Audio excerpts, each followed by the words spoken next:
பளபளக்கிற பகலா நீ படபடக்கிற அகலா நீ அனல் அடிக்கிற துகளா நீ நகலின் நகலா நீ மழை அடிக்கிற முகிலா நீ திணிர் அடிக்கிற திகிலா நீ மணமணக்கிற அகிலா நீ முள்ளா மலரா நீ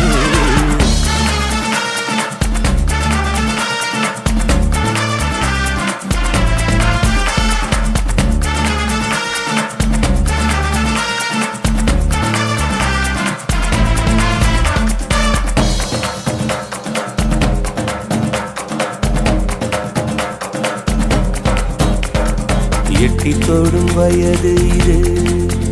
ஒரு வெட்டு கத்தி போல் இருக்கும்